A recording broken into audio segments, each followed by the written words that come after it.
দেশৰ সংকটকালীন অৱস্থাত ৰত্নগৰ্ভা তেজস্বিনী ফাউণ্ডেশ্যনৰ উদ্যোগত নাজিৰাৰ ভালেকেইটা স্বেচ্ছাসেৱী সংস্থাৰ সহযোগত নাজিৰাৰ নাট্য মন্দিৰত এক ৰক্তদান শিবিৰ আয়োজন।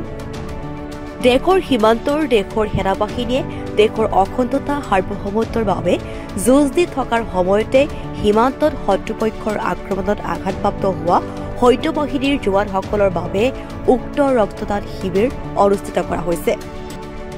শতাধিক যুৱক তথা ব্যক্তিয়ে ৰক্তদান কৰি দেশমাতৃৰ বাবে যুঁজ দিয়া সাহসী জোৱানসকলৰ বাবে থকা মানৱীয় দায়িত্ব আৰু কৰ্তব্য পালন কৰি স্ব-ইচ্ছাই ৰক্তদান কৰা পৰিলক্ষিত হৈছে।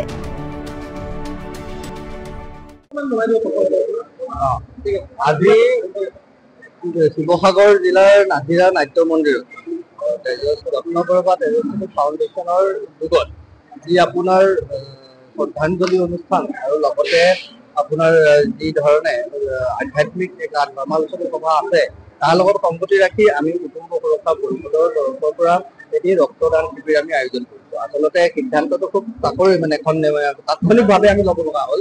লৈ পেলাই আমাৰ কথাটো এইটো যে ভাৰতৰ যিসকল সেনা বাহিনীয়ে পাকিস্তানৰ বিৰুদ্ধে যুদ্ধ কৰি আছে, অহৰহ তেওঁলোকে আমাক সুৰক্ষিত দিয়াৰ কাৰণে তেওঁলোকে নিজৰ জীৱনকো তুচ্ছ জ্ঞান কৰি 24 ঘণ্টাই তেওঁলোকে কাম কৰিছে।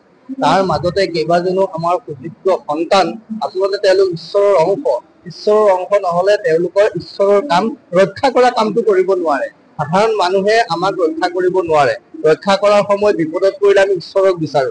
এতিয়া মই কৈছো ভাৰতৰ সেনা বাহিনী, নৌ সেনা, স্থল সেনা, বায়ু সেনা প্ৰত্যেকজনে যিসকল ইয়াৰ লগত জড়িত হৈ আছে আমাক নিজৰ সুৰক্ষা প্ৰদান কৰিছে। তেওঁলোক একোজন ভগৱানৰ অংশ, ভগৱানৰ দূত।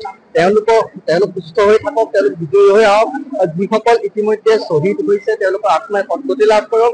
আমি নোৱাৰো তাত গৈ যুদ্ধ কৰিব, আমাৰ সেইটো সৌভাগ্য নহল, তেওঁলোক সৌভাগ্যশালী। গতিকে আমি ইয়াৰ পৰা আমাৰ অকণমান ৰক্তদান প্ৰক্ৰিয়াৰে আমি তেওঁলোকক উৎসাহ যোগাব খুজিছো। তেওঁলোকৰ পৰিয়ালক আমি কৃতজ্ঞতা ধন্যবাদ জনাব খুজিছো। এই যুদ্ধকালীন সময়ত তেওঁলোকৰ লগতে তেওঁলোকৰ পৰিয়ালবৰ্গই যিধৰণে সাহস সহযোগিতা আগবঢ়াইছে, যিধৰণে উৎসাহ প্ৰেৰণা যোগাইছে। গতিকে মই কৈছো ইয়াত আমি সামাজিক মাধ্যমত দেখি আছো, সামাজিক মাধ্যমত বিভিন্ন কথা কৈ থাকিব পাৰো, কিন্তু আমিও এই যুদ্ধখনৰ অংশীদাৰ হব লাগে। ইয়াত ধৰ্ম ৰক্ষাৰ যুদ্ধ, ইয়াৰ অধৰ্মীসকলক ইয়াৰ শিক্ষা দিয়াৰ যুদ্ধ। এখন আমাৰ প্ৰত্যেকৰে নিজৰ সুৰক্ষাৰ কাৰণে আমি কৰিছো। সেইকাৰণে মই আহ্বান কৰিছো ভাৰতবৰ্ষৰ লগতে অসমৰ সকলোকে সকলোৱে এই ধৰণৰ অংশগ্ৰহণ কৰক। যিধৰণে পাৰে তেওঁলোকে নিজৰ ৰাষ্ট্ৰৰ প্ৰতি, ধৰ্মৰ প্ৰতি নিজৰ একাগ্ৰতা, নিজৰ সমৰ্পণ দায়বদ্ধতা তেওঁলোকে দেখুৱাওক। আৰু আমি চেষ্টা কৰি ইয়াৰ পৰা আৰম্ভ হৈছে অসমৰ ঐতিহ্যমণ্ডিত জিলা শিৱসাগৰৰ নাজিৰাৰ পৰা, ইয়াৰ পৰা আৰম্ভ কৰিছো আমি সমগ্ৰ অসমতে এই প্ৰক্ৰিয়া আগুৱাই নিবলৈ আমি চেষ্টা কৰিম বুলি ভাবিছো।